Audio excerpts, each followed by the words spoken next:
Hello friends, welcome to FRK tech PSC. ഈ വീഡിയോയിൽ ഞാൻ ചെയ്യുന്നത് കേരള വാട്ടർ അതോറിറ്റിയുടെ ഓവർസിയർ ഡ്രാഫ്റ്റ്സ്മാനിൽ ചോദിക്കുന്ന സിവിൽ മെക്കാനിക്കൽ ബേസ്ഡ് ക്വസ്റ്റ്യൻസ് ആണ്. ഈ സെഷനിൽ ഞാൻ 10 ഒബ്ജക്റ്റീവ് ക്വസ്റ്റ്യൻസ് ആണ് ഇടുന്നത്. നമ്മൾ 14ാമത്തെ സെഷനാണ്. ഓക്കെ, അപ്പോൾ ഇതൊരു ഡ്രാഫ്റ്റ്സ്മാൻ്റെ സ്റ്റഡി സീരീസ് ആണ്. നിങ്ങൾ ആ കണ്ടിന്യൂഷനിൽ തന്നെ നോട്ട് ചെയ്ത് കൃത്യമായിട്ട് ടൈം ടേബിൾ വെച്ച് വരണം. ഓക്കെ, അപ്പോൾ നമുക്ക് വീഡിയോയിലോട്ട് പോവാം. First question: the compressive strength of cement paste depends upon. Okay, compressive strength of cement paste depends upon W/C ratio by weight, gel space ratio, age of hydration of cement, temperature of the hydrating paste. നമ്മളൊരു സിമെൻറ്റും വാട്ടറും കൂടെ mix ചെയ്ത് കഴിഞ്ഞിട്ട് അതിൻ്റെ ഒരു paste ഉണ്ടാവും. അതിൻ്റെ compressive strength depends ചെയ്യുന്ന എന്തിൻ്റെ മേലെയാണ്? W/C ratio by weight. Okay, W/C ratio എന്ന് പറഞ്ഞാൽ വാട്ടർ ആൻഡ് സിമെൻറ്റിൻ്റെ റേഷ്യോ. ഓക്കെ, അത് ബൈ വെയ്റ്റ് ആണ് ആ സിമെൻറ്റ് പേസ്റ്റിൻ്റെ കംപ്രസീവ് സ്ട്രെങ്ത്തിനെ തീരുമാനിക്കുന്നത്. ഓക്കെ, അപ്പോൾ W/C റേഷ്യോ നോട്ട് ചെയ്യുക കേട്ടോ. വെയ്റ്റ് വാട്ടറിൻ്റെയും സിമെൻറ്റിൻ്റെയും റേഷ്യോ ആണ് W/C.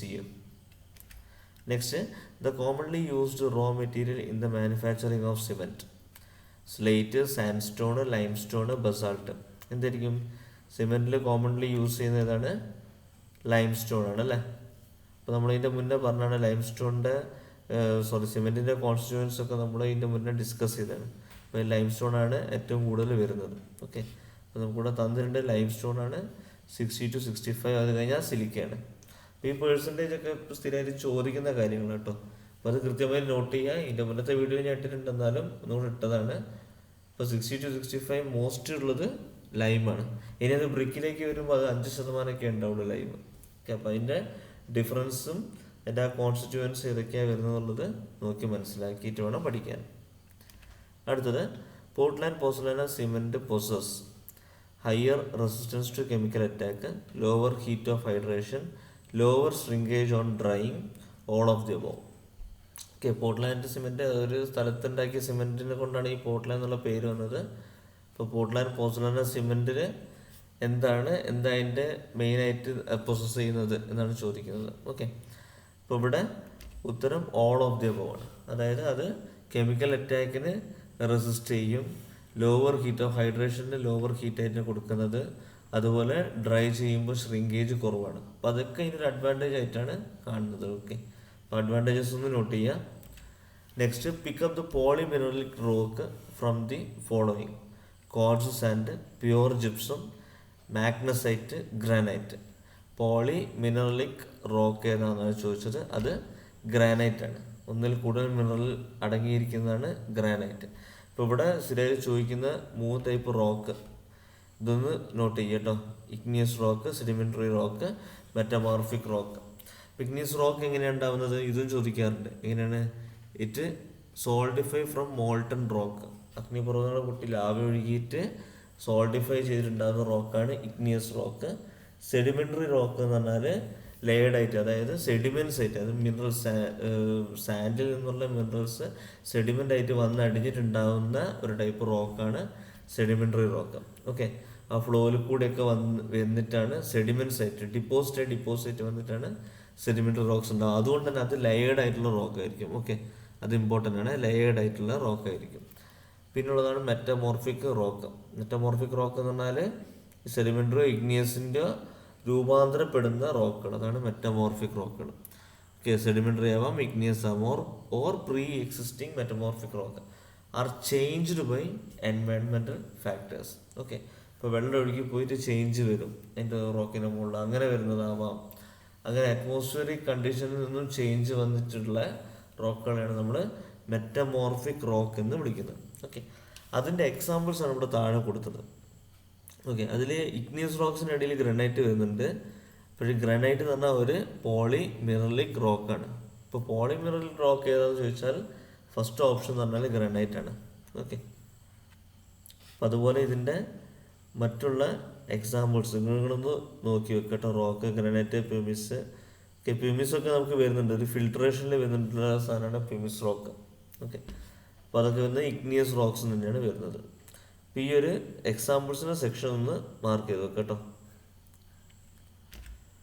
അടുത്തത് ultimate strength to cement is provided by.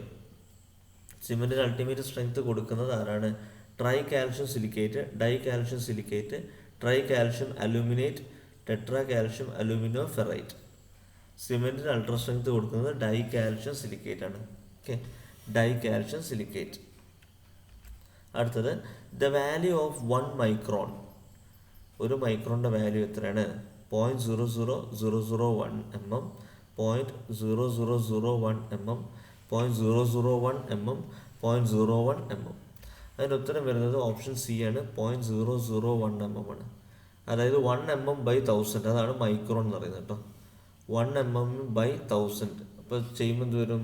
0.001 mm ആണ് വരിക. അതാണ് ഒരു മൈക്രോണിൻ്റെ വാല്യൂ.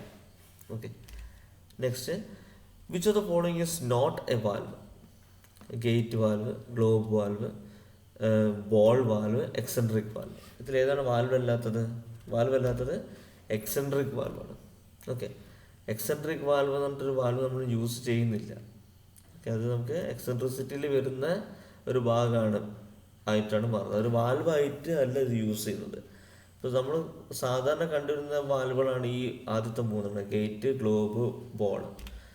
അപ്പോൾ നിങ്ങൾ കണ്ടിട്ടുണ്ടോ? കണ്ടോ?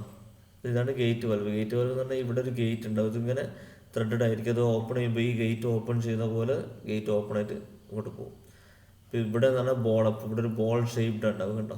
ഇവിടെ ഒരു ബോൾ ഷേപ്ഡ്, ആ ബോഡി ഒരു ബോൾ ഷേപ്ഡ് ആയിരിക്കും ഉണ്ടാവുക. എന്നിട്ടാണ് നമ്മൾ ഈ സ്റ്റെമ്പ് ഇങ്ങോട്ടേക്ക് താഴെ ഇറക്കുന്നത്. അപ്പോൾ ആ ഷേപ്പ് കൊണ്ടാണ് അതിന് ആ പേര് കിട്ടിയത്. പിന്നെ ബോൾ വാൽവ്.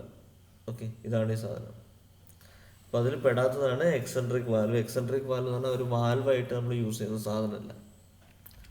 അടുത്തത്, the rivet head used for boiler plate riveting is usually snap head, pan head, counter sunk head, conical head. ഇത് വളരെ ഫ്രീക്വൻ്റ് ആയില്ലെങ്കിൽ വല്ലപ്പോഴും ഇങ്ങനെ ചോദിക്കുന്നൊരു ക്വസ്റ്റ്യൻ ആണ്. ഈ ബോയിലർ പ്ലേറ്റിൻ്റെ മുകളിലുള്ള റിവറ്റ് അത് ചോദിക്കുന്നൊരു ക്വസ്റ്റ്യനാണ്. ഓക്കെ, ബോയിലർ പ്ലേറ്റിൻ്റെ മുകളിലുള്ള റിവറ്റ് എന്ന് പറഞ്ഞാൽ എപ്പോഴും അത് വരിക സ്നാപ്പ് ഹെഡ് ആയിരിക്കും. Snap head. ഓക്കെ, സ്നാപ്പ് ഹെഡാണ് ബോയിലർ പ്ലേറ്റിൻ്റെ മുകളിൽ വരുന്ന സാധാരണ വരുന്ന റിവറ്റിങ്. അപ്പോൾ ഇവിടെ നമുക്ക് കുറച്ച് തരം റിവറ്റുകൾ ഇവിടെ തന്നിട്ടുണ്ട്. അപ്പോൾ അതിൻ്റെ ഷേപ്സ് വളരെ ഇമ്പോർട്ടൻ്റ് ആട്ടോ. ഷേപ്സ് ഒന്ന് നോട്ട് ചെയ്യുക. ഈ റിവറ്റിൻ്റെ ഷേപ്സൊക്കെ മുന്നേ ചോദിച്ച ക്വസ്റ്റ്യനാണ്. പാൻ ഹെഡ് ഏതാണ്, സ്നാപ്പ് ഹെഡ് എന്താണ് എന്നുള്ളതൊക്കെ. അപ്പോൾ അതേമാതിരി കൗണ്ടർ സങ്ക്, ആ സാധനങ്ങളൊക്കെ. ഇപ്പോൾ കൗണ്ടർ സങ്ക് എന്ന് പറഞ്ഞാൽ ഇവിടെ ആ പ്ലേറ്റിൻ്റെ ഉള്ളിലേക്ക് ഇറങ്ങി കിടക്കുന്നതായിരിക്കും കൗണ്ടർ സങ്ക്.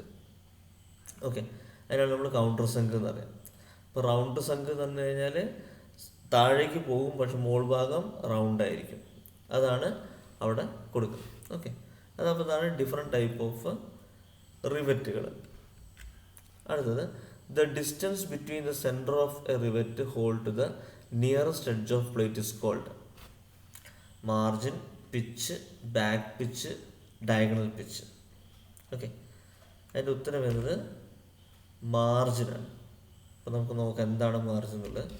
ഇപ്പോൾ ഇവിടെ 2 ഷീറ്റ് തമ്മിൽ റിവറ്റ് അടിച്ചിരിക്കുന്നത്. അപ്പോൾ ഈ ഒരു ഭാഗം എന്ന് പറഞ്ഞാൽ താഴത്തെ ഷീറ്റാണ് കേട്ടോ, താഴത്തെ ഷീറ്റാണ്. ഈ ഒരു ലൈൻ വരെയാണ് മുകളിലുള്ള പ്ലേറ്റ് ഉള്ളത്. ഓക്കെ, ഈ ഒരു ലൈൻ വരെയാണ് മുകളിലുള്ള plate.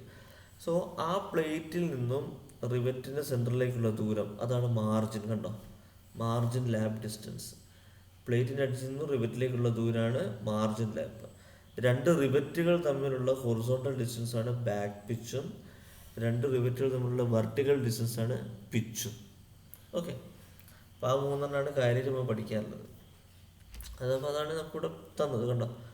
Margin, pitch, back pitch. ഇനി ഡയഗണൽ പിച്ച് എന്താണെന്നുള്ളത് നെക്സ്റ്റ് ക്വസ്റ്റ്യനിൽ ഞാൻ എക്സ്പ്ലെയിൻ ചെയ്തു തരാം. അപ്പോൾ മാർജിനും പിച്ചും ബാക്ക് പിച്ചും മനസ്സിലായല്ലോ അല്ലേ? Okay, the last question, square formation of rivet is observed in chain riveted, zigzag riveted, diamond riveted, none of these. Rivet അടിക്കുമ്പോൾ സ്ക്വയർ ഫോർമേഷനിൽ എന്താണ് വരുന്നത്? അത് ചെയിൻ റിവറ്റഡ് ആണ്. ഓക്കെ, ഇപ്പോൾ ചെയിൻ റിവറ്റ് എന്ന് പറഞ്ഞാൽ എന്താ നോക്കാം. കണ്ടോ?